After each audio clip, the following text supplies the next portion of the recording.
Hyderabad civil services में आप सभी का स्वागत है। ये हमारे पॉलिटी का पहला लेक्चर है, इवन ये हमारे चैनल का भी पहला लेक्चर है। आशा करता हूँ आप सभी को ये वीडियो पसंद आएगा। ठीक है, तो आज से हम लोग पढ़ेंगे दो सब्जेक्ट पॉलिटी। एक मिनट मैं हाईलाइटर यूज़ करता हूँ, पॉलिटी और इकोनॉमी। ठीक है, पॉलिटी दिन के 12 बजे यानी 12 PM को होगी और इकोनॉमी रात के 9 बजे आप लोग को डेली लेक्चर मिल जाएगा। ठीक है, तो अभी हम बात करते हैं पॉलिटी पे। आप सभी को पता है कि पॉलिटी से एवरेज क्वेश्चन यूपीएससी में 8 से 10 क्वेश्चन होते ही होते हैं। तो यूपीएससी में आप सभी को पता है कि प्रीलिम्स में 2 नंबर के 1 क्वेश्चन होते हैं। अप्रॉक्स 15 से, आपको मैं कैसे बताऊँ, 15 से 20 नंबर जो बहुत मैटर करता है। एक नंबर कंपटीशन में मैटर करता है, 15 से 20 नंबर तो बहुत बड़ी बात है। और आपको ये भी पता होगा कि ये सब्जेक्ट जो आप पढ़ने जा रहे हो पॉलिटी इम्पोर्टेंट होने के साथ साथ इंटरेस्टिंग भी है। आप एक बार पढ़ लेंगे, गारंटी के साथ कहता हूँ कि दोबारा पढ़ने की आपको ज़रूरत ही नहीं पड़ेगी। ठीक है, दोबारा वीडियो देखने की तो ज़रूरत बिल्कुल नहीं पड़ेगी, क्योंकि अगर मान लो ठीक है वीडियोस देखने की भी ज़रूरत पड़ती है तो सेक्शन वाइज आपको प्लेलिस्ट में वीडियोस मिलते रहेंगे, आप उनसे देख सकते हैं। लेकिन मैं डिस्क्रिप्शन में नीचे PDF का लिंक दे दूंगा। आपको कोई ज़रूरत नहीं है कहीं से कुछ नोट डाउन करने की या कुछ भी, बस आप PDF डाउनलोड कर लो, उसको प्रिंट आउट करवा लो और उसको डेली वाइज उसको बस रिवाइज करते रहो। मैं आपको बहुत सारे बुक्स का नाम बता सकता हूँ जिसमें बहुत कुछ दी हुई है। आप सब जानते हैं कि मार्केट में सैकड़ों बुक्स पड़ी हुई हैं पॉलिटी के। आप सबसे पहले देखिए पॉलिटी, राज्य व्यवस्था जो हमें पढ़नी है। ठीक है, आप सभी ने देखा होगा थंबनेल में मैंने दिया है कि सिर्फ इतना पढ़ो। ऐसा क्यों? इसका एक ही बेस बनता है, क्योंकि मेरे को भी पता है और आप सभी को भी पता होगा कि मार्केट में बहुत सारे बुक्स हैं। अब उसमें से क्या पढ़ना है, क्या नहीं पढ़ना है, क्या इम्पोर्टेंट है, सभी का यही क्वेश्चन होता है कि इसमें से क्या पढ़े क्या छोड़ दे। और यूपीएससी में और स्टेट पीसीएस वगैरह नहीं, सिविल सर्विस का ही मान लिया आप, तो पूरे सिविल सर्विस में एक चीज़ हम सभी को देखने को मिलती है कि लोग डिसाइड नहीं कर पाते कि क्या उन्हें पढ़ना है क्या नहीं पढ़ना है। जब कोई बुक्स उठाते हैं तो शुरू से उठाते हैं और चैप्टर 1 2 3 4 कर करके पूरा पढ़ जाते हैं, जबकि आप भी जानते हैं कि इतनी इतनी मोटी मोटी बुक्स और एक बुक्स नहीं पढ़नी। बहुत सारे सब्जेक्ट्स हैं, बहुत सारे सब्जेक्ट के बहुत सारे बुक्स पढ़ने हैं। अब स्टार्टिंग से आप पढ़ते जाओगे यार ह्यूमन ब्रेन है, आप खुद इमेजिन करो, ह्यूमन ब्रेन है, ह्यूमन ब्रेन कितना कंज्यूम करेगा। आप एक सब्जेक्ट तो है नहीं जो एक को पढ़ लेंगे और उसको बार बार पढ़ के ख़त्म कर देंगे, क्योंकि आपके सामने बहुत सारे सब्जेक्ट भी पढ़ने हैं ना। तो अपन इसलिए बोले कि लिमिटेड पढ़ो और उससे कैसे एग्ज़ाम होगा मैं आपको बताता हूँ। आप देखिए यहाँ पे आप वीडियोस देखिए। ठीक है, डिस्क्रिप्शन में आपको PDF मिल जाएगा, उस PDF को आप पढ़िए। PDF मेरे नोट्स का है। ठीक है, मैंने अपने हाथ से उस नोट्स को लिखा है। अब आप ये कहते हैं कि हाँ यार ये चीज़ तो मैंने वहाँ भी पढ़ा है, तो देखो यार किसी भी सब्जेक्ट में कुछ भी चेंज नहीं होता है। ठीक है, बस फॉर्मेट चेंज होगा, लिखने का तरीका चेंज होगा। ठीक है, ये समझाने का तरीका चेंज होगा। तो आप बस एक बार वीडियो देखिए, वीडियो देखने के बाद आप PDF को डाउनलोड करके, डिस्क्रिप्शन में लिंक मिल जाएगा, आपको टेलीग्राम पे भी लिंक मिल जाएगा। ठीक है, और उसके बाद उसको बार बार रिवाइज कीजिए। ठीक है, तो उसके बाद क्या करना है आपको, सेकंड थिंग क्या करना है, फर्स्ट तो आप वीडियो देखना है, नोट्स पढ़ने हैं। सेकंड क्या करना है, प्रीवियस ईयर क्वेश्चन को बार बार देखना है। अब बार बार मैं क्यों बोल रहा हूँ सो आपको बताता हूँ। देखो प्रीवियस ईयर क्वेश्चन हमारे लिए इंपॉर्टेंट क्यों हो जाता है। प्रीवियस ईयर क्वेश्चन से हमें आइडिया लग पाता है कि एग्ज़ाम का डिमांड क्या है, एग्ज़ाम हमसे चाहती क्या है। सब मतलब फर्स्ट ऑफ ऑल कि आप सभी को पता होगा कि एग्ज़ाम में बहुत बड़ी बात ये होती है, यानी बहुत बड़ा मैटर ये करता है कि हम जो पढ़ रहे हैं वह सही है या नहीं। ठीक है, क्या हमने वो तो नहीं पढ़ ली जो हमें नहीं पढ़ना था। और एक्चुअली होता क्या है, बहुत सारे लोगों के साथ होता है। और जब मैं भी प्रिपरेशन करता था, इवन जब मैं नया नया प्रिपरेशन स्टार्ट किया था, तो उस समय मेरे साथ भी ऐसा होता था कि जो मुझे पढ़ने चाहिए थे वो मैं पढ़ता नहीं था। और इवन मतलब मुझे पता ही नहीं था कि क्या इंपॉर्टेंट है क्या इंपॉर्टेंट नहीं है। फिर मैंने एग्ज़ाम दिया, फिर मैंने देखा कि हाँ कि एक्चुअली में एग्ज़ाम का डिमांड क्या है। ठीक है, तो आप सभी लोगों को पता होगा कि पॉलिटी में क्या क्या पढ़ना है। वैसे मैं चैप्टर वाइज पढ़ाता चलूँगा, तो आप देखते चलना कि किस हिसाब से और इम्पोर्टेंसी के हिसाब से मैं चैप्टर को सेट किया हूँ। उस हिसाब से आप पढ़िए, आपको बिल्कुल समझ में आएगा। नहीं समझ में आएगा आप हमसे बार बार पूछिए, एक बार नहीं 1000 बार पूछिए। यहाँ नहीं पूछिए, इंस्टाग्राम पे पूछिए, टेलीग्राम पे पूछिए, आपको हर जगह जवाब मिलेगा। आपके क्वेश्चन जहाँ से एराइज हो पाते हैं कहीं से भी कि हाँ सर यहाँ से क्वेश्चन आया और हमसे हुआ नहीं, देखो एक्चुअली होता क्यों नहीं है क्वेश्चन। आप सब कुछ पढ़ लेते हो, उसके बावजूद भी क्वेश्चन अपन क्यों नहीं कर पाते हैं, इसके पीछे बहुत बड़ा रीज़न है। रीज़न क्या है कि हम पढ़ तो लेते हैं, हम याद भी कर लेते हैं, लेकिन हम प्रीवियस ईयर क्वेश्चन करना भूल जाते हैं। अब आप प्रीवियस ईयर क्वेश्चन करोगे तभी तो आपको पता चलेगा ना कि मतलब एग्ज़ाम क्वेश्चन किस हिसाब से पूछ रही है, उसका पूछने का तरीका क्या है, आप उसको समझो। ठीक है, ज़रूरी ये नहीं कि आप बीपीएससी का एग्ज़ाम देने जा रहे हो तो यूपीपीसीएस का क्वेश्चन नहीं देखो, नहीं बिल्कुल नहीं। आप बीपीएससी करने जा रहे हो तो आप किसी भी कोचिंग क्लासेस, चाहे मैं दूँ या कोई भी आपको दे दे, मैं भी आपको 200 500 1000 क्वेश्चन अवेलेबल करवा सकता हूँ हर एक सब्जेक्ट का। लेकिन ज़रूरी नहीं है कि आप कहीं भी किसी भी कोचिंग का आप टेस्ट सीरीज उठा लेते हैं, मार लेते हैं। लेकिन आपको एक बात पता है कि टेस्ट सीरीज का जो लेवल होता है वह कभी भी एग्ज़ाम के लेवल से कभी मैच नहीं कर सकता। कभी सिविल सर्विसेज का जो क्वेश्चन सेट करने का तरीका होता है, जो पॉइंट ऑफ व्यू होता है, वो कोई भी कोचिंग वाला नहीं ले सकता। आप यहाँ पे भी दिल्ली मुखर्जी नगर में भी एक विजन आईएएस क्लासेस के नाम से जो सिविल सर्विस की प्रिपरेशन करवाते हैं, उनका भी मैंने देखा है बहुत बिकता है उनका नोट्स मार्केट में। मतलब उनकी करंट अफेयर्स की कंपाइलेशन मंथली तो अच्छी है, मैं ये नहीं कहता कि नहीं अच्छी, बहुत अच्छी। इवन मैं खुद करंट अफेयर्स के लिए विजन आईएएस की मैगजीन पढ़ता हूँ और प्रिंटेड मटेरियल भी बहुत बढ़िया, लेकिन बहुत ज़्यादा है। मैं ये नहीं कह रहा कि कहीं देखो मार्केट में मैं जो पढ़ा रहा हूँ वो बहुत जगह मिल जाएंगी, बहुत सारे बुक्स में मिल जाएंगे आपको। लेकिन प्रॉब्लम क्या है ना कि उनके लिखने का तरीका वो आपको समझ में भी आपको ना आए, क्योंकि आप अगर बिगिनर हैं तो अगर आपने पहले से कभी पढ़ रखी है तो आपको तो मज़ा आने वाला है। ठीक है, जो बिगिनर भी हैं उनको भी मैं कहता हूँ कि गारंटी के साथ उनको भी मज़ा आएगा। पता है कैसे?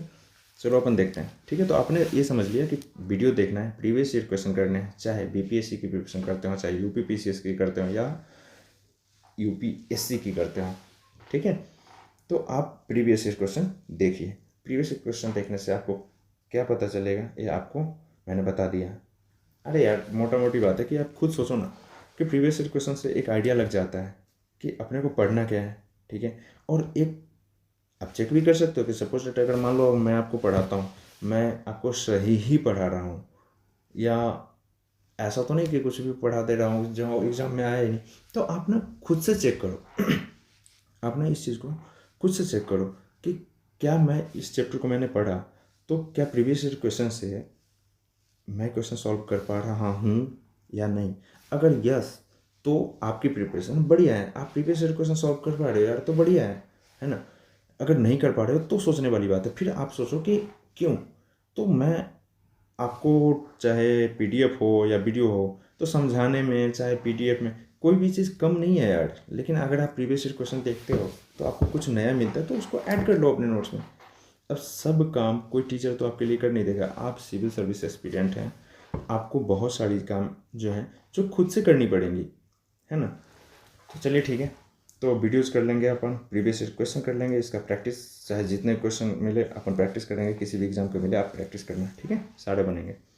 करेंट अफेयर्स एक मैटर करता है। ठीक है, देखो यार करेंट अफेयर्स का अगर मैं आपको बताऊं कि कैसे पढ़ना है, देखो न्यूज़पेपर पढ़ना डेली हैबिट में तो बहुत अच्छी बात है, क्योंकि न्यूज़पेपर से डेली की जो घटना है उसके बारे में आपको जानकारी मिलती है। लेकिन एग्ज़ाम के पॉइंट ऑफ व्यू से न्यूज़पेपर को प्रेफर करना मुझे कहीं से सही नहीं लगता। क्यों, अब आपको मैं बताता हूँ रीज़न क्या है यार।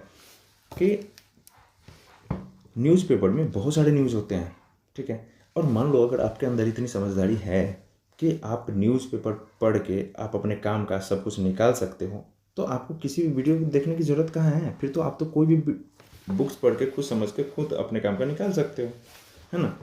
तो आप न्यूज़ को सिर्फ न्यूज़ जानने के लिए प्रेफर कीजिए। हाँ, अगर आप स्टेट पीसीएस वगैरह की तैयारी करते हैं तो आपको मैं कहता हूँ, जैसे कि अगर आप यूपी पीसीएस की तैयारी करते हैं तो आप विजन आईएएस वगैरह की मैगजीन और उसके साथ किसी और कोचिंग का एक मैगजीन लेकर प्रेफर कर सकते हैं उसको। या अगर आप यूपी पीसीएस की तैयारी करते हैं फिर भी आप विजन आईएएस की मैगजीन फॉलो कर सकते हैं। उसके साथ साथ घटना चक्र एक वार्षिकी आती है, उसको आप देख सकते हैं। बीपीएससी की तैयारी करते हैं तो उसके लिए देखो यार, विजन आईएएस पढ़ने की कोई ज़रूरत नहीं है। वन लाइनर क्वेश्चन आते हैं, इजी क्वेश्चन आते हैं, फैक्चुअल क्वेश्चन आते हैं।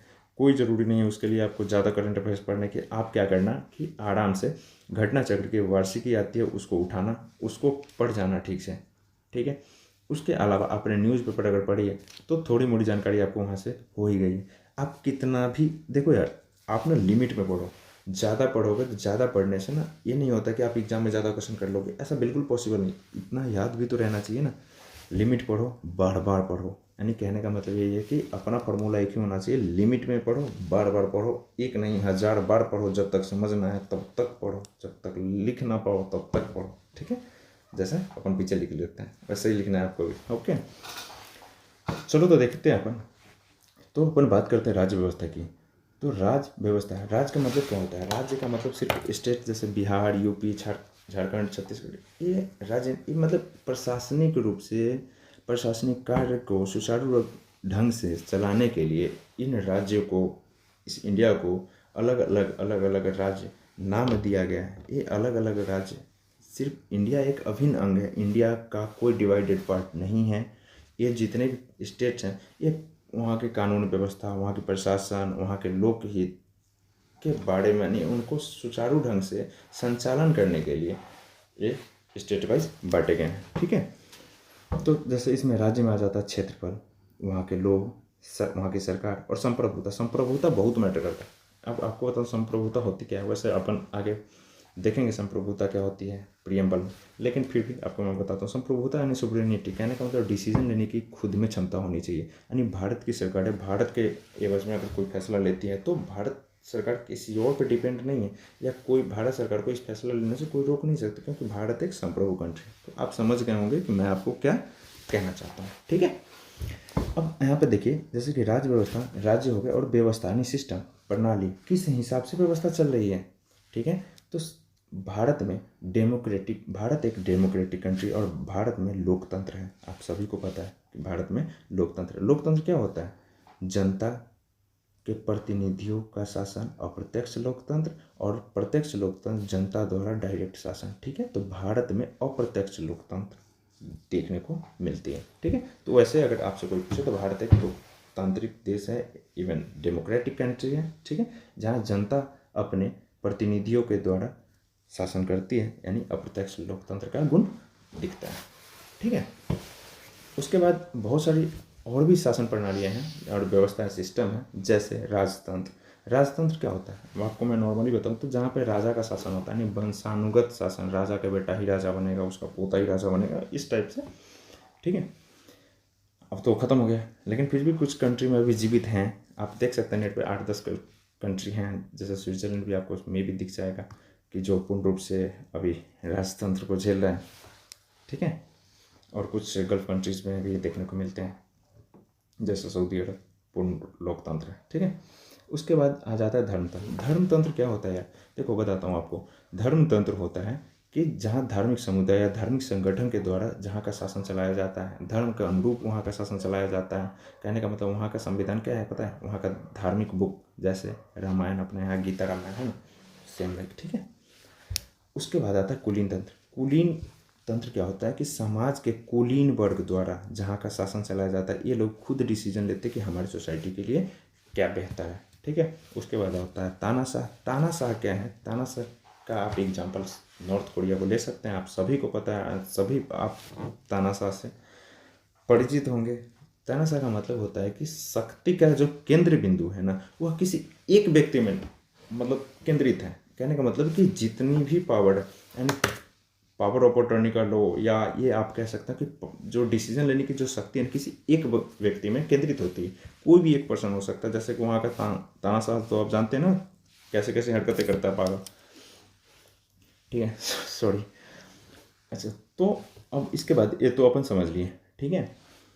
अब देखते हैं पॉलिटिकल साइंस। मैंने इसको इसलिए मेंशन किया क्योंकि बहुत सारे लोग जो बिगनर हैं उनको नहीं पता होता, तो वो पूछते हैं कि पॉलिटी पढ़ना है, पॉलिटिकल साइंस पढ़ना है। तो देखो मैं आपको बताता हूँ पॉलिटिकल साइंस क्या है पता है? एक सिद्धांत है, एक थ्योरी है, ठीक है। और उसी का सुचारू रूप, यानी सुचारू रूप जिसको प्रयोग करते हैं, वास्तविक रूप जिसको कह सकते हैं, वह राज्य व्यवस्था पॉलिटी है। यानी पॉलिटिकल साइंस क्या है कि थ्योरी देती है कि हमें ऐसे राज्य व्यवस्था यानी पॉलिटी को ऐसे चलानी चाहिए।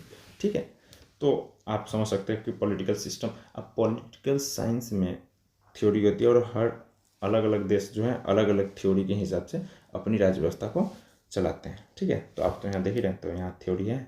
ओके, अब आता है पॉलिटिक्स। अब इसको मैंने क्यों डाला, इसके पीछे एक फैक्ट है, आपको मैं एक चीज़ हाईलाइट करके दिखाऊंगा। यहाँ पे लिखा हुआ है विशेष नीतियों के द्वारा शासन करना। विशेष नीतियों के द्वारा शासन करना अर्थात जनता के सामाजिक एवं आर्थिक जीवन को ऊंचा करना। आप एक चीज़ शायद नहीं गौर की, लेकिन मेरे को एक चीज़ तो जरूर दिखाएं यहाँ पे, जनता के सामाजिक और आर्थिक जीवन को ऊंचा करना। अब एक बात बताओ, पॉलिटिक्स नीचे करते हैं कौन, पॉलिटिशियन। ठीक है, पॉलिटिक्स करने वाले को ही पॉलिटिशियन कहते हैं।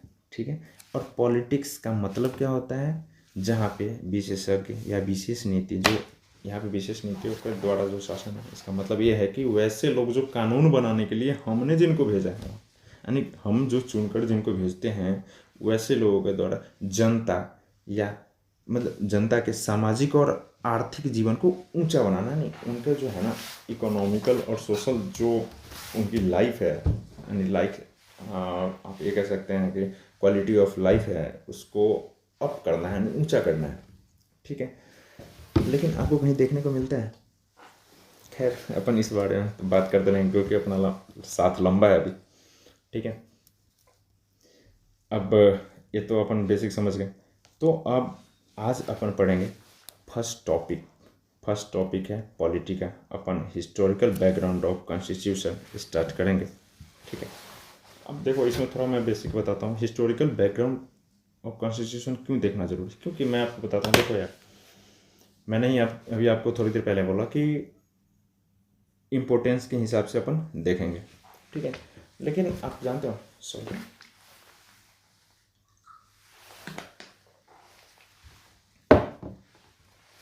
ठीक है, लेकिन आप इसमें एक बात देखिए कि किसी भी चीज़ को पढ़ने से पहले उसका हिस्ट्री जान लेना थोड़ा ज़रूरी होता है, इंटरेस्टिंग भी है, और मुझे लगता है कि यहाँ बता देना भी ज़रूरी है। और स्टेट पीसीएस वगैरह में एक दो क्वेश्चन आते भी रहते हैं। ठीक है, यूपीएससी में भी पहले क्वेश्चन आया है, लेकिन स्टेट पीसीएस में संभावना रहती है कि हमेशा क्वेश्चन इससे आए। ठीक है, तो सबसे पहले यहाँ पे अपने को दिख रहा है क्या, 1773 का रेगुलेटिंग एक्ट। ठीक है, रेगुलेटिंग एक्ट 1773 का अपने को दिख रहा है। अब ये एक्ट कैसे बना, इनकी शुरुआत कैसे हुई, देखो मैं बताता हूँ आपको। 1600 ईस्वी में क्या हुआ था, महारानी एलिजाबेथ जो ब्रिटेन की महारानी थी, उनके एक चार्टर के द्वारा, यानी चार्टर एक आदेश के द्वारा, एक लिखित परिपत्र के द्वारा, यानी मान लो लिखित एक चिट्ठी के द्वारा, जैसा होता है ना कि अभी आदेश जारी कर देते हैं, तो राजतंत्र में तो राजा ही करेगा क्योंकि पावर ऑफ अटॉर्नी उनके पास होती है। तो क्या है कि ब्रिटेन की महारानी एलिजाबेथ के द्वारा एक चार्टर जारी किया गया, जिसके तहत क्या हुआ, ईस्ट इंडिया कंपनी एक व्यापारिक कंपनी के रूप में इंडिया में आई। ठीक है, ईस्ट इंडिया कंपनी क्या हुआ कि पहले तो ये व्यापारिक कंपनी बन के रही। ठीक है, लेकिन धीरे धीरे अब कुछ अंग्रेज हैं या कुछ इंग्लिश राइटर यूँ कह लें, तो उनकी मैंने बुक देखी, तो उनके अकॉर्डिंग है, या जो कुछ पॉलिटिकल थिंकर्स हैं उनका कहना है कि ऐसी परिस्थिति भारतीयों ने उत्पन्न कर दी जिसमें फंस के इंग्लैंड वाले को शासन करना पड़ा। अब एक बात बताओ आप, ऐसा क्या पॉसिबल है क्या, आप खुद सोचो ना यार, ऐसा पॉसिबल है कि कोई, अब हाँ ठीक है मैं मानता हूँ उस समय की सिचुएशन ऐसी थी, एजुकेशन लेवल डाउन था, हेल्थ क्वालिटी लोगों की कम थी। अब एजुकेशन जहाँ पे कम होगा तो लोगों की समझदारी तो कम होगी ना, है ना। और जो लोग पढ़े लिखे लोग हैं, जो लोग पहले से मतलब जिनकी बैकग्राउंड पहले से ही अप है, तो वो लोग ग्रामीण क्षेत्र से उनका कोई वास्ता ही नहीं था। ठीक है, और आप सभी को पता है कि भारत गांव में बसता है। ठीक है, तो भारत जब अगर गांव में बसता है तो ग्रामीण क्यों ऐसा कहा जाता है, क्यों, क्योंकि भारत के अधिकांश लोग गांव में रहते थे, आज भी रहते हैं, आप सभी को पता है, लेकिन उस समय इसकी परसेंटेज कुछ ज़्यादा थी। ठीक है, तो हुआ क्या कि ये कंपनी देख ली कि इनके पास तो एक तो सबसे बेहतर ऑप्शन ये मिल गया कि लोग उतने जागरूक नहीं है ना जी।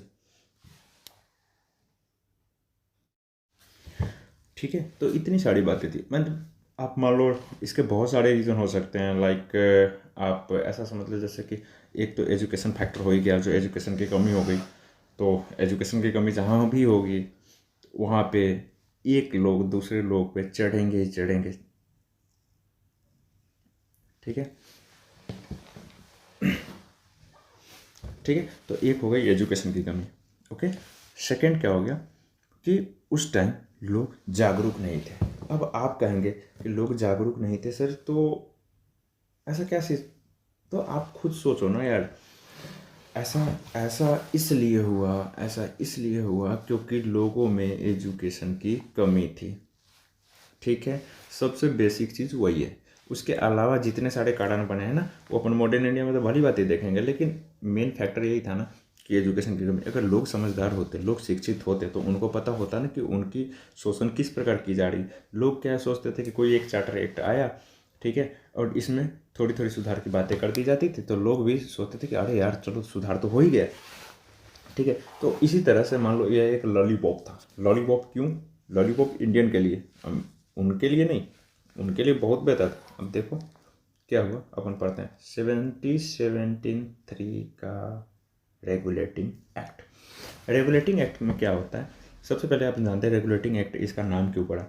देखो एक्चुअली हुआ क्या कि कंपनी को रेगुलेट करने की ज़रूरत पड़ी। अब आपको भी पता है, पहले आपने भी देखा है कि ऐसा हुआ कि बंगाल, बिहार और उड़ीसा इतना बड़ा क्षेत्र अपने हाथ लगने के बाद कंपनी का प्रशासनिक कार्य भी खुद से करनी, तो इतनी बड़ी व्यवस्था को चलाने के लिए कंपनी को एक कानून या एक एक्ट के रूप में सामने लाना पड़ा, जिसका उद्देश्य था कंपनी का संचालन या कंपनी को नियमित करना। ठीक है, या कंपनी को नियंत्रित करना, क्योंकि कंपनी का कार्य बढ़ चुका था। ठीक है, इसके बाद क्या होता है, तो आप यहाँ पे देखिए पहली बार ईस्ट इंडिया कंपनी को नियमित और नियंत्रित किया गया। ठीक है, सेकंड देखिए ईस्ट इंडिया कंपनी के प्रशासनिक और राजनीतिक कार्य को मान्यता मिली। और कहने का मतलब, पहले तो आप जानते हैं कि आपको मैंने भी बताया अभी थोड़ी देर पहले कि पहले जब ईस्ट इंडिया कंपनी आई थी उस टाइम एक व्यापारिक कंपनी के रूप में काम करती थी। ठीक है, लेकिन अब क्या हुआ कि इस एक्ट के द्वारा प्रशासनिक और राजनीतिक कार्य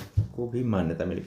अब आप खुद सोचो, आप इतनी समझदार, मतलब आप लोग जितने भी हों, आप सभी समझदार हो, आप सभी को पता है कि एक बात बताओ, जब इंडियन के लिए कोई अच्छा हो रहा है और जब जान रहे हैं कि व्यापारिक कंपनी होने के बावजूद भी पहले इन्होंने बक्सर का युद्ध, पलासी का युद्ध, ऐसे ऐसे युद्ध को अंजाम दे चुके हैं, तो उसके बाद इनके हाथ में प्रशासनिक और राजनीतिक दोनों कार्य सौंप देना कहाँ से उचित? ठीक है, लेकिन ये तो बात की बात है, अपन आगे बढ़ते हैं। ठीक है, तो प्रशासनिक और राजनीतिक कार्य दोनों को मान्यता मिल गई कि ईस्ट इंडिया कंपनी अब प्रशासन भी चलाएगी और राजनीति भी देखेगी। ठीक है, अब उसके बाद क्या हुआ कि निजी व्यापार प्रतिबंधित कर दिया गया ईस्ट इंडिया कंपनी के कर्मचारी।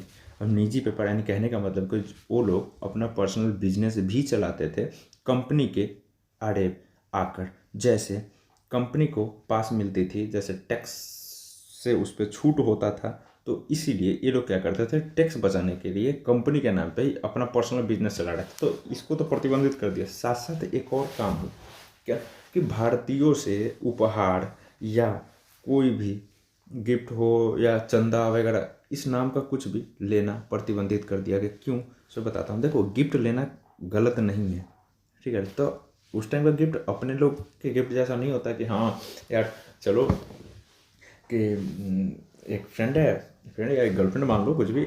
ठीक है, अब उसके साथ क्या है कि उसको आप एक गिफ्ट देते हैं तो यार वो ले लेती है, ठीक है, या वो अपने को देती है तो अपन ले लेते हैं।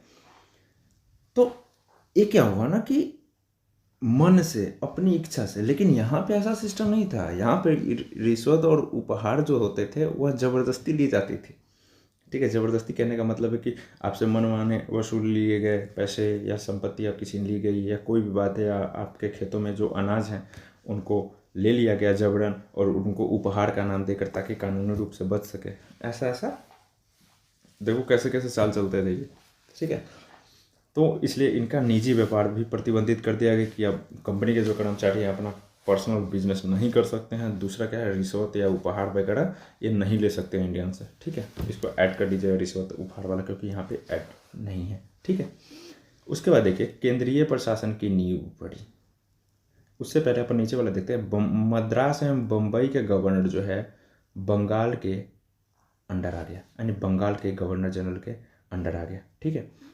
अब पहले क्या होता था कि पहले प्रत्येक प्रांत, जो छोटे छोटे जो प्रांत होते थे, जब मद्रास मुंबई, ये छोटे नहीं थे तो बहुत बड़े, लेकिन मैं आपको कहता हूँ इंडिया तो बहुत बड़ी है ना, तो उनके हिसाब से तो छोटा ही है। तो मद्रास एवं बम्बई, सॉरी यार स्लिप टंग, ठीक है। मद्रास एवं बम्बई के जो गवर्नर थे, अब सबसे पहली बात, इसके बाद तो गवर्नर जनरल बन गए, लेकिन अभी तक गवर्नर हैं। तो मद्रास एवं बम्बई का जो गवर्नर था वह बंगाल के अंडर आ गया, यानी केंद्रीय प्रशासन की नींव पड़ी, ठीक है। केंद्रीय प्रशासन की नींव पड़ी। अब केंद्रीय प्रशासन की नींव कैसे पड़ी सो बताता हूँ। देखो पहले क्या था कि प्रत्येक प्रांत को अपने पास शक्ति थी कि वो अपना रूल रेगुलेशन कानून अपने हिसाब से बना सकता था, लेकिन अब ऐसा नहीं होगा। अब इनका भी रूल रेगुलेशन बंगाल के गवर्नर जनरल ही देखेंगे, ठीक है। लेकिन कोर्ट ऑफ डायरेक्टर के माध्यम से कंपनी पर नियंत्रण होगा, यानी कहने का मतलब इस रेगुलेटिंग एक्ट में एक और नया पोस्ट जुड़कर आया, COD यानी कोर्ट ऑफ डायरेक्टर्स, ठीक है। और इनकी सहायता के लिए 4 लोग भी जोड़ दिए गए, 4 पर्सन जोड़ दिए गए, ठीक है। तो 1 मिनट रुक जाइए आप, ठीक है। 4 लोग इनकी सहायता के लिए जोड़ दिए गए, ठीक है, जो इनकी सहायता करेंगे। तो अब कोर्ट ऑफ डायरेक्टर के माध्यम से क्या हुआ कि कंपनी पर नियंत्रण सशक्त कर दिया गया कि भैया जो भी चीज़ें होगा कंपनी के मैटर का वो सब कोर्ट ऑफ डायरेक्टर देखेगा, ठीक है। अब क्या होता है कि बंगाल का गवर्नर, जो पहले बंगाल का गवर्नर था, वह अब गवर्नर जनरल कहा जाने लगा। यानी कहने का मतलब ये है कि पहले जिसको आप बंगाल का गवर्नर कहते थे, अब वह बंगाल का गवर्नर जनरल बन चुका है। तो वह किस एक्ट के द्वारा हुआ? 1773 के एक्ट के द्वारा, ठीक है। मैं आपको जो जो बताता हूँ ना बस उतना पढ़ते जाओ यार, इसके अलावा ना ज़्यादा कुछ देखने की ज़रूरत ही नहीं है, क्यों ज़्यादा दिमाग लगाते हो। उसके बाद आप देखो कि इसी एक्ट के द्वारा 1773 के रेगुलेटिंग एक्ट के तहत ही सुप्रीम कोर्ट की स्थापना हुई। अब बताओ, सुप्रीम कोर्ट की स्थापना 1773 के एक्ट के द्वारा 1774 में, यानी 1774 में स्थापना होता है। और इसमें टोटल जो है 3 मेंबर होते हैं, यानी 3 जजेज होते हैं, जिसके CJ यानी chief justice sir Elijah Impey होते हैं। 1 मिनट, सर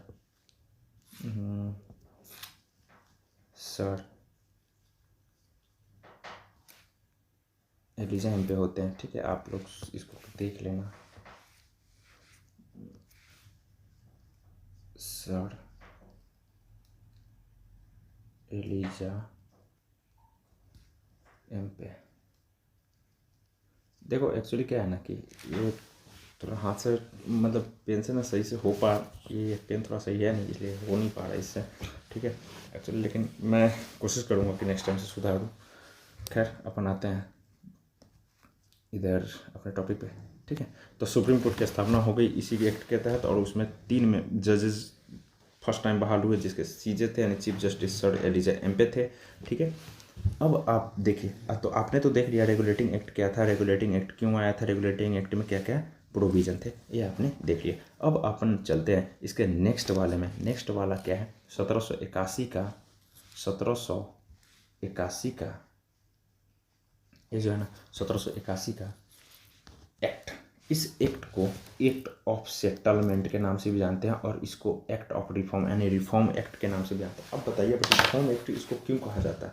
देखिए हुआ क्या कि 1773 का जब एक्ट आया तो 1773 के एक्ट में ऐसा माना जाने लगा, कुछ दिनों बाद ही, कुछ समय बाद ही ऐसा माना जाने लगा कि 1773 के एक्ट में कुछ कमियां रह गई थी। उस कमियों को दूर करने, यानी उसको रिफॉर्म करने के लिए 1781 का एक एक्ट आता है। 1781 का एक एक्ट आता है, ठीक है। इसमें सुधार क्या किया गया? अब देखना सुधार भी इनके कितने सॉलिड हैं यार। आपको मैं क्या बताऊँ, कभी कभी सुनता हूँ, मतलब मैं पढ़ता हूँ तो मैं खुद कंफ्यूज हो जाता हूँ। आप खुद देखो इनके सेटलमेंट कमी क्या रहेगी थी इनकी, सो देखना। राजस्व, यानी राजस्व से संबंधित जितने भी मुद्दे हैं, या राजस्व वसूली से हो, यानी पैसा कलेक्शन वाला सिस्टम, कनेक्शन किसको मतलब कलेक्शन जो है किसको बेकार लगता है, सबको अच्छा लगता है, ठीक है। तो राजस्व और राजस्व वसूली से संबंधित मामले, ये देख लो, राजस्व वसूली से संबंधित मामले सुप्रीम कोर्ट के क्षेत्राधिकार से बाहर कर दिया। यानी कहने का मतलब इसमें पूरी धांधलीबाजी चलती थी। जैसे अब ज़बरदस्ती किसी से पैसा लोगे, या ज़बरदस्ती किसी का कुछ छीन लोगे, या ज़बरदस्ती मतलब किसी से मनमानी राजस्व तय करके उससे राजस्व वसूल लोगे, तो वो लोग क्या करेंगे, कोर्ट जाएंगे। तो इस एक्ट में क्या सुधार किया, सो बताता हूँ। 1773 के एक्ट का सुधार क्यों इसको कहा जाता है, सो आप 1 मिनट सुनना जरा गौर से इसको, ठीक है। इसमें था क्या कि इसने क्या किया कि राजस्व और राजस्व वसूली से जुड़े जितने भी मामले थे उनको सुप्रीम कोर्ट के क्षेत्राधिकार से ही बाहर कर दिया कि भैया सुप्रीम कोर्ट को यह पावर नहीं है कि इस मैटर में कोई फैसला सुनाए, ठीक है। उसके बाद क्या हुआ फिर, और इतना से भी शांत नहीं रहे, फिर देखो क्या करा इन्होंने, गवर्नर जनरल को भी सुप्रीम कोर्ट के क्षेत्राधिकार से बाहर कर दिया। उसके बाद उनकी जो काउंसिल थी ना, गवर्नर जनरल के काउंसिल में जो 4 मेंबर जो पीछे जुड़े हैं उनको भी क्षेत्राधिकार से बाहर कर दिया। यानी सुप्रीम कोर्ट इन दोनों के मैटर में ना हस्तक्षेप नहीं कर सकती, ठीक है। अब सुप्रीम कोर्ट तो बताइए क्या सुप्रीम कोर्ट का क्षेत्राधिकार पूरा भारत था? नहीं, बिल्कुल नहीं। सुप्रीम कोर्ट का क्षेत्राधिकार बंगाल यानी कलकत्ता के नागरिक थे, ठीक है। मतलब नागरिक थे क्या, उनके माने सुप्रीम कोर्ट के अंडर में कलकत्ता या बंगाल के नागरिक आते थे, ठीक है। उसके बाद आप देखिए, गवर्नर जनरल काउंसिल को प्रांतीय न्यायालय के लिए नियम बनाने का अधिकार दे दिया गया। यानी कहने का मतलब ये है कि प्रांतीय, यानी जो आज के डेट में जिसका आप प्रांतीय न्यायालय का जो फॉर्म देखते हैं, like subordinate court, lower court, जो लोअर कोर्ट्स टाइप होते तो उस समय प्रांतीय न्यायालय होते थे, ठीक है। प्रांत का एक न्यायालय होता था। तो प्रांतीय न्यायालय के लिए कोई भी रूल और रेगुलेशन बनाने का राइट किसको मिल गया? ये राइट मिल गया, आपको बता दूं, गवर्नर जनरल को। और ये गवर्नर जनरल है यहाँ, ठीक है। अच्छा सॉरी, मैं इससे पहले भूल गया था कि 1773 के एक्ट में जो आपको मैंने बताया कि बंगाल का गवर्नर जनरल बन गया, तो पहला गवर्नर जनरल बनने वाला वारेन हेस्टिंग था, याद रखिएगा। वैसे मैं जितने भी गवर्नर जनरल हैं मैं करवाऊंगा आपको, आप टेंशन ना ले। एक एक पॉइंट को अपन देखेंगे, क्वेश्चन कहीं से नहीं छूटे, ठीक है। और जब छूट जाए फिर भाई को बताना। तो अपन यहाँ देखते हैं, गवर्नर जनरल काउंसिल को प्रांतीय न्यायालय के लिए नियम बनाने का अधिकार दे दिया गया। अब गवर्नर जनरल जो काउंसिल थी इसके लिए नियम कौन बना सकता था, सॉरी प्रांतीय न्यायालय थी, उसके लिए नियम कौन बना सकता था? गवर्नर जनरल और उसकी काउंसिल दोनों मिलकर, ठीक है। अब बताओ, क्या यहीं से एक बात और आता है समझ कि आप देखिए कि प्रांतीय न्यायालय जो अभी लोअर कोर्ट के खिलाफ जब अपील लेकर हाई कोर्ट में जाते हैं, सुप्रीम कोर्ट में जाते हैं, तो क्या उस समय भी सुप्रीम कोर्ट में जाया जा सकता था? नो, बिल्कुल नहीं। क्यों?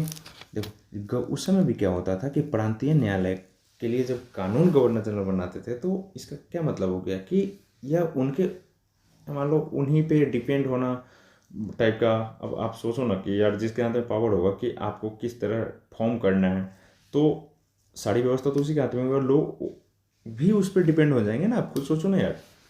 तो गवर्नर जनरल काउंसिल को प्रांतीय न्यायालय के नियम बनाने का अधिकार दे दिया गया, और जो प्रांतीय न्यायालय थी उसकी अपील भी गवर्नर जनरल इन काउंसिल के पास होगा, ना कि सुप्रीम कोर्ट में। ये भी याद रखिएगा कि इनका जैसे अभी होता है ना कि हाँ आप केस का कुछ भी लेके हाई कोर्ट में पहुंच गए अपील लेकर, ठीक है। तो इसमें क्या होता था, ये अपील लेके आप सुप्रीम कोर्ट नहीं पहुंच सकते, आप गवर्नर जनरल काउंसिल के पास जाएंगे, ठीक है। तो एक्ट ऑफ सेटलमेंट यानी रिफॉर्म एक्ट भी देख लिए कि इनको रिफॉर्म क्या क्या करना था, इन कमियाँ क्या क्या, कमी कौन कौन सी कमी इनकी दूर रह गई थी, ठीक है। उसी कमी को ये पूरा कर दिए। देख लो कैसी कमी है इनकी। खैर छोड़ो ना यार, देखते हैं अपन आगे। अब इसके बाद है 1784 का पिट्स इंडिया एक्ट। देखिए पिट्स इंडिया एक्ट, 1784 के एक्ट को अपन कहते हैं पिट्स इंडिया एक्ट। ये है Pitt's India act. Pitt's India act में क्या था खास, सो बताता हूँ। देखो यह बहुत ज़रूरी है, देखना एग्जाम में भी ना इससे क्वेश्चन आते हैं। पिट्स इंडिया एक्ट क्या है? देखो राजनीतिक, इसमें क्या हुआ कि राजनीतिक और वाणिज्यिक कार्य को पृथक कर दिया, यानी अलग कर दिया गया, यानी यहीं से द्वैत शासन प्रारंभ होता है। हुआ क्या, अब आपको भी पता है कि कंपनी के व्यापारिक मामले को देखने का जो राइट मिला था वो किसको मिला था? कोर्ट ऑफ डायरेक्टर्स को मिला था, ठीक है, सीओडी को मिला था। अब यहाँ पे क्या हुआ कि कंपनी के राजनीतिक और वाणिज्यिक कार्य अलग हो गए। अब वाणिज्यिक और राजनीतिक दोनों कार्य अलग हो जाएंगे। तो वाणिज्यिक कार्य तो सीओडी देख रहा है, ठीक है। अब राजनीतिक कार्य, तो इसके लिए एक नए बोर्ड की गठन हुई जिसको बोर्ड ऑफ कंट्रोल कहा जाना लगा, ठीक है। बोर्ड ऑफ कंट्रोल कर लीजिए, या कभी कभी देखोगे हिंदी में लिखा होगा नियंत्रक बोर्ड या नियंत्रण बोर्ड, तो ये भी यही होता है, ठीक है। तो राजनीतिक कार्य, कंपनी के राजनीतिक कार्य को देखने के लिए एक बीओसी का गठन किया गया, यानी बोर्ड ऑफ कंट्रोल का गठन किया गया। तो यहाँ से दो काम हो गए ना, जैसे कि राजनीतिक और वाणिज्यिक, ठीक है, दो काम हो गए। तो यहाँ से द्वैत शासन प्रारंभ हो जाता है, ठीक है। तो आप समझ लो द्वैत शासन क्या होता है। द्वैत शासन का मतलब ये होता है कि एक प्रांत में दो शासन। क्वेश्चन भी आते हैं, देखिएगा आप, द्वैत शासन का मतलब होता है कि एक ही प्रांत में दो शासन। तो एक ही प्रांत में आपको दिख ना रहा है कि राजनीतिक कार्य बोर्ड ऑफ कंट्रोल संभाल रहा है और जो वाणिज्यिक कार्य वो कोर्ट ऑफ डायरेक्टर संभाल रहा है, ठीक है।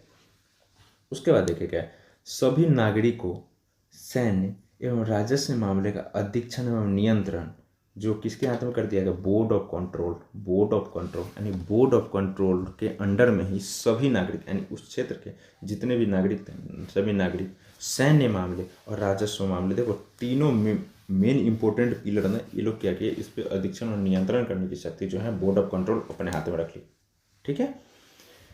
अब आप देखिए फिर आगे क्या होता है, ब्रिटिश अधिपत्य का क्षेत्र, कंपनी के अधीन क्षेत्र को ब्रिटिश अधिपत्य का क्षेत्र कहा जाने लगा। जैसे अब इस 1784 के एक्ट के द्वारा क्या हुआ कि कंपनी के अधिग्रहण में जितनी भी क्षेत्र थी, जो भी क्षेत्र थे, उनको ब्रिटिश अधिपत्य का क्षेत्र कहा जाने लगा। यानी कहने का मतलब कि ब्रिटिश अधिपत्य क्षेत्र का मतलब आप समझे क्या हुआ, कि मतलब ये हुआ कि इन क्षेत्र का जो मालिक है, जो सर्वोसर्वा है, वह कंपनी न होके अब कौन है, कौन है, ब्रिटिश सरकार। यहाँ पे सरकार झलक गई, ठीक है। अब कंपनी बाज नहीं बैठने वाली थी, अब सरकार भी हस्तक्षेप करने लग गई। अब इसका हस्तक्षेप आपको आगे दिखता है कि कैसे हस्तक्षेप कर दिया। अब देखो शासन का स्वरूप चेंज हुआ है, उद्देश्य नहीं। उद्देश्य सबका सिर्फ एक है, वह कौन है, उद्देश्य सिर्फ सबका एक है, वह है लाभ कमाना, लाभ कमाना और लाभ कमाना, इंडिया को निचोड़ना और इंग्लैंड को आबाद करना।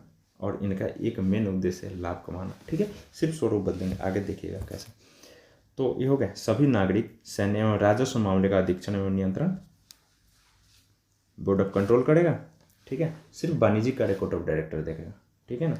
उसके बाद क्या, ब्रिटिश अधिपत्य के क्षेत्र को, मतलब ब्रिटिश अधिपत्य का क्षेत्र उन सभी क्षेत्रों को कहा जाने लगा जो कंपनी के अधीन क्षेत्र थी, ठीक है। तो इससे समझ गए कि अब ब्रिटिश गवर्नमेंट का भी लालसा जग रहा है कि भैया ईस्ट इंडिया कंपनी तो बहुत कमा लिया, अब हम भी कुछ कमा लेते हैं, चलो भाई इनको भी कमाने दो, लोग ही ऐसा तो क्या करेंगे। फिर देखो नेक्स्ट देखते हैं, ब्रिटिश गवर्नमेंट को कंपनी के कार्य एवं प्रशासन पर नियंत्रण है। अब एक बात बताइए आप कि जब कंपनी के अधीन क्षेत्र को ब्रिटिश अधिपत्य का क्षेत्र कह दिया गया, यानी ब्रिटिश सरकार का क्षेत्र कह दिया गया, ब्रिटिश के अधीन क्षेत्र कह दिया गया, तो एक बात बताओ, तो इससे ये हो गया कि नहीं, ये बात प्रूफ होता है कि नहीं, ब्रिटिश गवर्नमेंट को कंपनी के कार्य एवं प्रशासन पर नियंत्रण मिल गई, नियंत्रण मिल ही जानी थी। आगे देखते हैं फिर क्या होता है आगे, और देखिएगा कितना इंटरेस्टिंग है। सिर्फ कहानी के तौर पर नहीं, इसको सुनते चलिए, देखिए कैसे कैसे ये लोग ना रंग चेंज करते हैं, बस लूटने की तरीका इनका देखना कितना इंटरेस्टिंग है, कितने होशियार लोग हैं, ठीक है। अब आता है 1786 का एक्ट। इसमें ज़्यादा कुछ इंपॉर्टेंट नहीं था, लेकिन इसमें थोड़ा सा इंपॉर्टेंट हो जाता है, वो मैं बताता हूँ क्या है।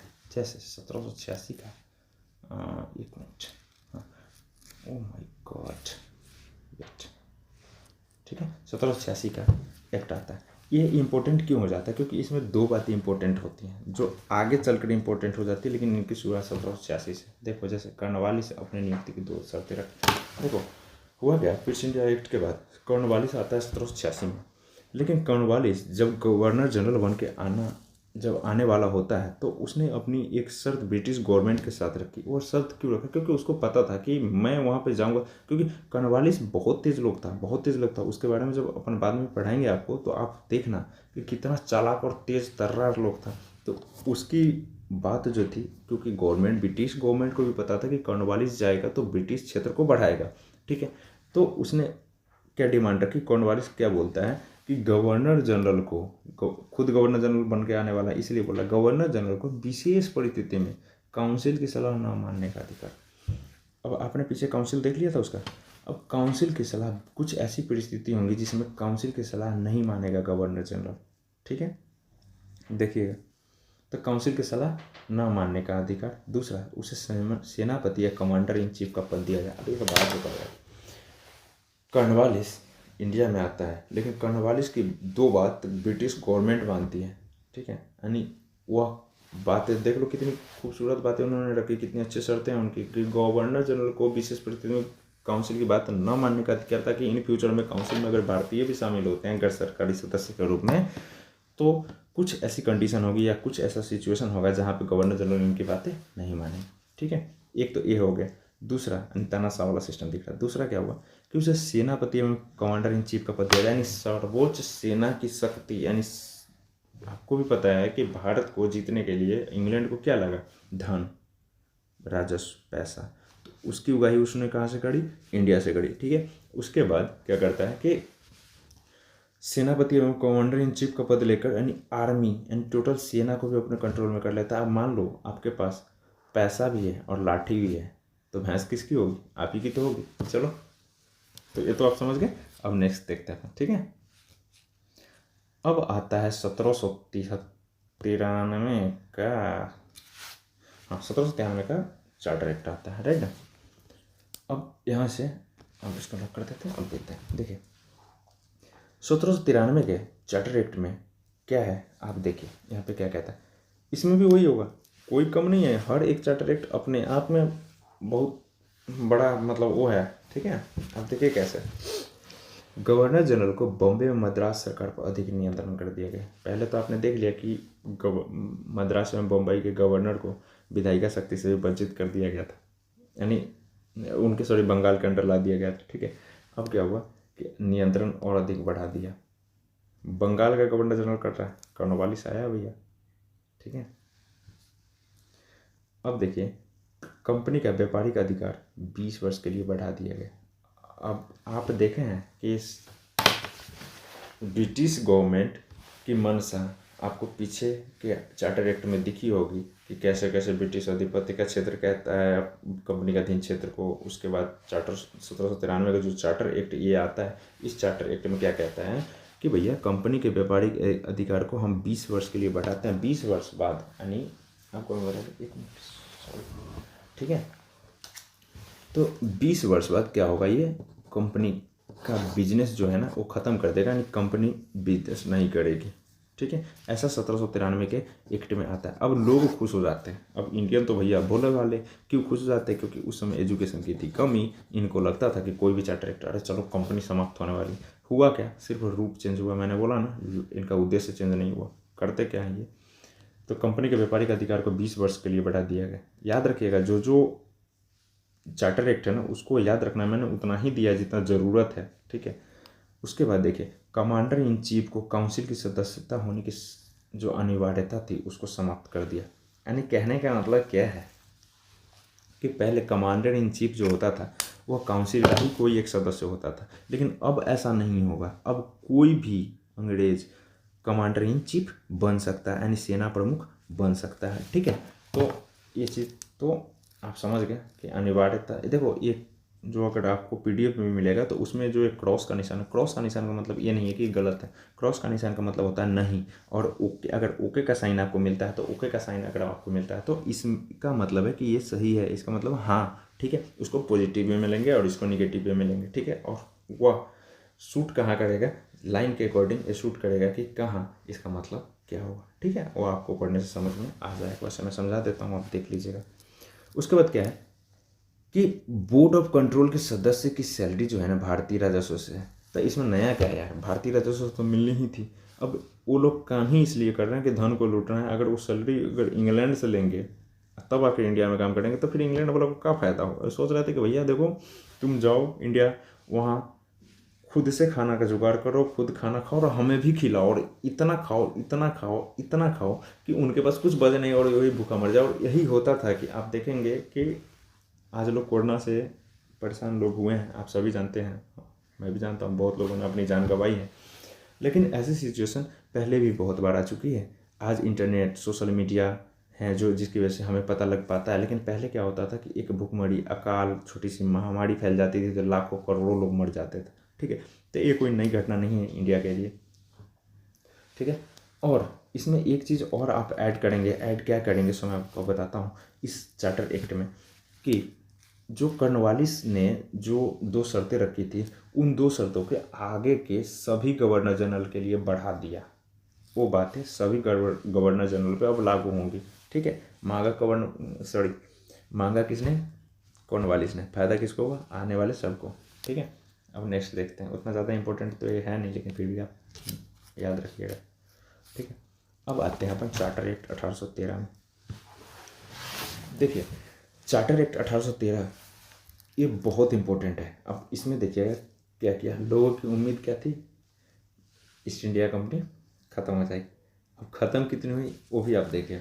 देखिए, ये है ये आपका 1813 का चार्टर एक्ट। इसमें क्या हुआ, जो इम्पोर्टेंट बातें हैं आप देखिए। पश्चिमी शिक्षा के प्रसार पर जोर दिया गया।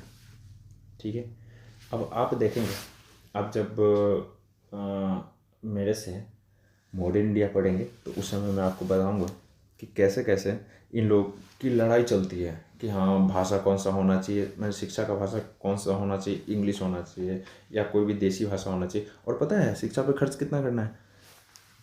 पहली बार, एक मिनट थोड़ा इंटरेस्टिंग है, 1 lakh per year, 1 lakh per year खर्च करना है। ठीक है, उसमें भी डिबेट चल रहा है, बहुत डिबेट चला है, थोड़ा मोड़ा नहीं, बहुत डिबेट चला कि जो एजुकेशन का लैंग्वेज होना चाहिए वो हिंदी होना चाहिए, मतलब हिंदी कहने का मतलब सॉरी, यानी स्थानीय लैंग्वेज इंडियन होना चाहिए या इंग्लिश होना चाहिए। लास्टली इंग्लिश को ही एक्सेप्ट किया गया क्योंकि भैया पैसा उनका था तो करेंगे वही। ठीक है, तो पश्चिमी शिक्षा के प्रसार पर जोर दिया गया, यानी मीडियम क्या होगा? इंग्लिश होगा। पहली बार 1 लाख रुपया पर ईयर भारतीयों की शिक्षा पर खर्च करने की बात इसी अधिनियम से आई है। पहली बार 1 लाख रुपये एक साल में इंडिया। अब आपको उस समय 1 लाख की बहुत वैल्यू थी, तो भैया पॉपुलेशन भी इंडिया की बहुत ज़्यादा थी। ठीक है, तो पॉजिटिव के साथ कुछ नेगेटिव भी रखो। अब ज़रूरी थोड़ी है राम जैसा बनने का, रावण भी ना बनो, राम भी ना बनो, राम जैसे अब बन ना सकोगे। ठीक है, राम जैसे बनने के लिए भाई लक्ष्मण जैसा होना चाहिए। जिनके भाई नहीं, वो क्या करोगे? चलो यार सॉरी, मजाक कर रहा था ऐसे। ठीक है, अब उसके बाद देखिए क्या हुआ कि ईस्ट इंडिया कंपनी का ईस्ट इंडिया कंपनी का व्यापारिक एकाधिकार समाप्त कर देता है। अपवाद देखिएगा नीचे, अपवाद उसमें नीचे लिखा हुआ है। ठीक है, व्यापारिक एकाधिकार समाप्त हो जाती है। लोग बहुत खुश हो जाते हैं कि चलो यार कंपनी समाप्त हो गई, चलो अब सारी टेंशन खत्म, सारी प्रॉब्लम खत्म हो गई। ठीक है, लेकिन ऐसा कुछ हुआ नहीं। उन्होंने क्या किया, वो कितने तेज थे सो देखिए, अपवाद में लगा दिए कि भैया क्योंकि कंपनी में बहुत पैसे लगी हुई थी। कंपनी में मतलब कंपनी में पैसे इसलिए लगी हुई थी क्योंकि कंपनी के जो मेंबर थे उनके बहुत हितैषी पड़े हुए थे ब्रिटिश संसद में। ठीक है, तो उनके रिक्वेस्ट पर और बिजनेसमैन लोगों का जो पैसा फंसा हुआ था, इन्होंने क्या किया, ब्रिटिश सांसद से रिक्वेस्ट करके ऐसा अपवाद बनवाया जिस अपवाद में था कि ओनली अभी चाय और चीन को छोड़कर, यानी कहने का मतलब क्या है, ब्रिटिश का व्यापारिक एकाधिकार समाप्त कर दिया कि अब कोई भी चाहे कोई भी बिजनेस कर सकता है। अब अंग्रेज का एकाधिकार नहीं रहेगा कि हाँ वही करेंगे। ठीक है, बिजनेस अब कोई भी कर सकता है, लेकिन अभी भी चीन के साथ व्यापार और चाय का व्यापार, चाय मतलब टी, क्योंकि वो टी कंपनी वगैरह खुली थी और टी बागान में ना अंग्रेजों की बहुत पूंजी इन्वेस्ट थी, इसलिए उनको रिकवर करने के लिए इनको 20 वर्ष का टाइम और मिल गया। तो अब ये क्या कर सकते थे, सिर्फ चीन के साथ व्यापार करेंगे और चाय का व्यापार कर सकते थे बस। ठीक है, उसके बाद क्या हुआ, ईस्ट इंडिया कंपनी के क्षेत्र पर ब्रिटेन के राजा का प्रभुत्व प्रकट हुआ। यानी कहने का मतलब क्या हुआ कि अब इतना देखने से तो आपको आइडिया लगेगा, जब इतने रूल रेगुलेशन वो अपने पक्ष में बना रहा है तो प्रभुत्व तो दिखेगा ही ना। तब अब क्या हुआ कि ईस्ट इंडिया कंपनी का प्रभुत्व धीरे धीरे कम होकर ब्रिटेन के राजा का प्रभुत्व धीरे धीरे बढ़ने लगा। ठीक है, तो वही यहाँ पे कह रहा है। उसके बाद क्या था, ईसाई मिशनरीज को परमिशन मिलता है। देखो यार, ईसाई मिशनरीज आपने बहुत बार सुना होगा। ईसाई मिशनरीज कौन होते हैं? ईसाई मिशनरीज ये होते हैं, मतलब एक ऐसे मिशनरीज होते हैं, एक ऐसा दल होता है, ऐसा ग्रुप होता है जिनका उद्देश्य किसी एक धर्म, यहाँ पे तो ईसाई मिशनरीज, इसलिए ईसाईकरण को फैलाने के लिए, यानी ईसाई धर्म को इंडिया में जोर शोर से फैलाने के लिए इनको परमिशन दे दिया गया। यानी ब्रिटिश गवर्नमेंट ने इनको परमिशन दिया कि हाँ जाइए आप इंडिया में ईसाईकरण को फैलाइए। तो ये क्या करते थे कि अन्य जितने भी लोग हैं जैसे हिंदू, मुस्लिम, और जितने भी सिख ईसाई जितने भी लोग हैं ना, सबके धर्म पे चोट करते थे, उनके धर्म की कुरीतियों को दिखाते थे। अबे भैया, जिनकी धर्म है, हिंदू हो, मुस्लिम हो, सिख हो, ईसाई हो, कोई भी हो यार, ह्यूमन है ना। लेकिन उनमें ह्यूमैनिटी नहीं थी, ह्यूमैनिटी तो उनमें बिल्कुल नहीं थी, क्योंकि वो लोग पूर्ण रूप से एक बिजनेस माइंडेड के साथ साथ आप यूँ कह लें कि सिकंदर को जानते हो, सेम लाइक कि उनका उस टाइम का था ब्रिटिश, और क्या था, दुनिया के शक्तिशाली से शक्तिशाली देशों पे भी अपना शासन चलाया उसने। ठीक है, तो इसलिए उसको कमज़ोर नहीं कह सकते, इतना छोटा देश होकर भी इतना बड़ा काम किया उसने। ठीक है, तो ईसाई मिशनरीज को परमिशन दे दिया कि जाइए भैया इंडिया में ईसाई करण को फैलाइए। तो इसी के तहत इसने, आपने देखा होगा कि एक वर्डिक्ट उठा था 1857 की क्रांति के टाइम, मंगल पांडे को फर्स्ट, वो ऐसे थे जिनको फांसी मिली थी उस विद्रोह में। और मंगल पांडे किस लिए गए थे विद्रोह, यानी ऐसा विद्रोह क्यों फैला, ऐसा क्यों फैला कि हाँ चर्बी उर्बी मिला दिया गया वगैरह वगैरह, ऐसा इसलिए फैला कि सबको पता है कि ईसाई मिशनरीज जो है ना यहाँ आए हुए हैं, और सबको पता था कि ब्रिटिश जो है ना भारतीयों के धर्म को भ्रष्ट करने की ताबड़तोड़ कोशिश कर रहे हैं। जैसे उस समय हिंदू धर्म में समुद्र पर जाना, समुद्र के पार जाना क्या होता था कि अधर्म माना जाता था, यानी धर्म के प्रतिकूल था, यानी उसके विपरीत था। लेकिन ये लोग क्या किए, जब जानते थे ऐसा, तो इनके धर्म को भ्रष्ट करने के लिए ये क्या करते थे कि वैसा ही रूल रेगुलेशन लेकर आते थे। क्यों कि ऐसा रूल रेगुलेशन वो लेकर आएंगे तो उससे फ़ायदा इनको क्या होगा पता है? अरे इनको पूरा फ़ायदा ही है, ठीक है, अपने को नुकसान है, इसलिए ज़्यादा मत देखो, चलो आगे चलते हैं। चलो ठीक है। इस 1813 के एक सबसे इम्पोर्टेंट इस एक्ट में क्या हुआ पता है? स्थानीय सरकार को लोगों पर कर लगाने का अधिकार दे दिया गया, और जो कर नहीं देंगे उनको सज़ा भी होगी, उन पर पनिशमेंट, उन पर जुर्माना भी किया जाएगा। ठीक है, तो 1813 का पहला एक्ट आता है जिसमें स्थानीय सरकार को लोगों पर कर लगाने की जो है ना वैलिडिटी मिल गई। वैलिडिटी यानी कहना, पहले तो ये वसूलते तो अब तो इनको मतलब एक वैलिडेशन पेपर भी मिल गया कि हाँ भैया ठीक है आप वसूलो। तो अब तो ये ताबड़तोड़ लूट मचा दिए, गर्दा मचा दिए भैया। ठीक है, अब देखो 1813 के बाद आता है 1833 का एक्ट, जिसमें ईस्ट इंडिया कंपनी बाहर दी जाती है झाड़ू से। अब देखते हैं ये, सॉरी ब्रिटिश को थोड़ा कम करना पड़ेगा, आप लोग एडजस्ट कर लेना। ठीक है, हो गए। अब यहाँ पे आइए, अब बनाते हैं यहाँ पे। ठीक है, अब आता है 1833 का एक्ट। ठीक है, यह बहुत इंपॉर्टेंट है, आप लोग जरा ध्यान से रखिए, ध्यान अपना। ठीक है, वीडियो तो मैं झेल ही लूँगा। देखो, बंगाल का गवर्नर जनरल अब भारत का गवर्नर जनरल बन गया। आपने क्या देखा था पहले?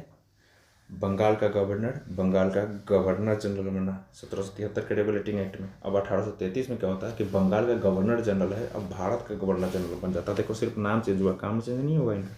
अब भारत का गवर्नर जनरल बन जाता है 1833 के एक्ट से। उसके बाद क्या होता है कि गवर्नर जनरल को असीमित अधिकार दे दिया। असीमित अधिकार मतलब जानते हैं क्या हुआ कि संपूर्ण भारत पर कानून बनाने की जो शक्ति है ना, वो गवर्नर जनरल को मिल गई, यानी असीमित अधिकार मिल गई, बहुत ज़्यादा, कि कुछ भी डिसीजन ले सकता है गवर्नर जनरल ने। क्योंकि अब बंगाल का गवर्नर जनरल सिर्फ, यानी बंगाल का गवर्नर जनरल सिर्फ बंगाल का ही नहीं रहा, अब ये क्या हो गया, अब बंगाल के साथ साथ पूरे भारत का गवर्नर जनरल बन चुका है। ठीक है, तो इसने क्या किया, तो असीमित अधिकार तो सिंपल सी बात है, मिल ही जानी है। उसके बाद क्या होता है कि ईस्ट इंडिया कंपनी का व्यापारिक गतिविधि समाप्त कर देता है। अब ईस्ट इंडिया कंपनी 1833 में पूर्ण रूप से 1833 के एक्ट से समाप्त हो जाती है, यानी ईस्ट इंडिया कंपनी का नामो निशान मिट जाता है। ऐसा कुछ नहीं है, सिर्फ व्यापारिक मिट जाता है, प्रशासनिक कार्य भी करेगा ये। ठीक है, मद्रास और बॉम्बे विधायिका शक्ति से वंचित हो जाते हैं। आपको मैंने बताया था कि पहले प्रत्येक प्रांत अपना रूल रेगुलेशन वगैरह का खुद बनाती थी, लेकिन 1833 के एक्ट से क्या होता है कि इनके जगह पे सारा काम अब कौन करता है? असीमित अधिकार किसको मिल गया? गवर्नर जनरल को। तो इन प्रांत वालों का क्या वैल्यू? कोई वैल्यू नहीं। ठीक है, अब आगे क्या होता है? 1833 के एक्ट आते हैं। 1833 का एक्ट तो है ही। 1833 के एक्ट द्वारा सिविल सेवा में खुली प्रतियोगिता परीक्षा लागू की जाए, ऐसा प्रस्ताव आया।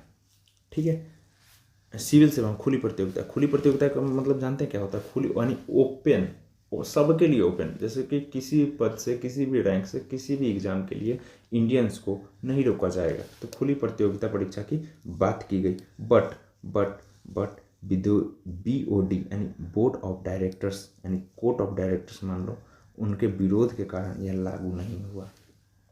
उन्होंने विरोध किया कि भैया देखो, इंडियन समझदार नहीं है, ये काले लोग जो है ना इतने समझदार नहीं हैं, ये अभी शासन वासन नहीं चला सकते हैं, इनको जो है ना ये इतने बड़े जॉब के लिए नहीं बने हैं, इनको जो है सेना सिपाही रैंक में रखो, ठीक है, ये इसी लायक है, ये मंद बुद्धि हैं, बेवकूफ़ हैं, ठीक है। मंद बुद्धि मैंने अपने लैंग्वेज में बोल दिया, ठीक है, ऐसे ही कॉमेडी मोड में, ठीक है। तो इसने क्या किया कि सिविल सेवा में खुली प्रतियोगिता परीक्षा प्रारंभ करने की बात तो प्रारंभ की, लेकिन कोर्ट ऑफ डायरेक्टर के या बोर्ड ऑफ डायरेक्टर के विरोध के कारण इसको अपनाया नहीं गया, इसको का विरोध यानी इसको ख़त्म कर दिया गया, ठीक है। ऐसी बात मानी ही नहीं गई। क्यों मानेगा भाई, आप खुद सोचो। अभी तो बेचारे को कमाने का हाथ खुलेगा, अभी हम लोग को अगर सिविल सर्वेंट बना देगा तो हम लोग उसको लूटने देंगे नहीं ना। तो इसीलिए बोला कि नहीं भैया अभी टाइम नहीं आया, लेकिन आगे आएगा। परिस्थितियाँ डिमांड करती हैं, कहते हैं ना कि आवश्यकता ही आविष्कार की जननी होती है। लोग कितने भी बेवकूफ़ हो जाए, लेकिन जब इंडियंस को आवश्यकता हुई, जब उनको लगी कि आज़ादी चाहिए, तो उन्होंने आज़ादी मांगा, नहीं मिली, उन्होंने छीन लिया। और कभी कभी अधिकार को छीनना पड़ता है, ठीक है। अब आगे देखते हैं क्या होता है। नियामक कानून या एक्ट या अधिनियम क्या होता है पता है? देखिए 1833 से पहले के जितने भी कानून बने उनको नियामक कानून कहा गया। हिंदी में उनको नियामक कानून कहते हैं, ठीक है, नियामक कानून कहा गया। अब इसका आप इंग्लिश देखिए कि नियामक क्या होता है, इंग्लिश क्या कहते हैं, नियामक कानून क्या होता है, ठीक है। और 1833 और उसके बाद का जो बना हुआ कानून है उनको एक्ट या अधिनियम कहा गया, जैसे 1833 का एक्ट, ठीक है। अब आप तो इम्पोर्टेंस इसकी देख ली, क्या क्या हुआ कि बंगाल का गवर्नर जनरल भारत का गवर्नर जनरल बन गया, गवर्नर जनरल को असीमित अधिकार मिल गए, ठीक है। मद्रास एवं बम्बई का जो विधायी शक्ति था वो उसको समाप्त कर दिया गया, ठीक है। ईस्ट इंडिया कंपनी की व्यापारिक गतिविधि समाप्त हो गई। 1833 में खुली प्रतियोगिता परीक्षा की बात की गई सिविल सर्विस में, लेकिन कोर्ट ऑफ डायरेक्टर के विरोध के कारण ऐसा बिल्कुल पॉसिबल नहीं हुआ और उसको नकार दिया गया, ठीक है। नियामक कानून जो 1833 से पहले के कानून को नियामक कानून कहते हैं और 1833 के बाद कानून को एक्ट या अधिनियम कहते हैं, ठीक है। अब नेक्स्ट अपन बढ़ते हैं इसके बाद सीधे 1853 के एक्ट में, ठीक है। तो 1853 के एक्ट में क्या खास आपको दिखता है, देखिए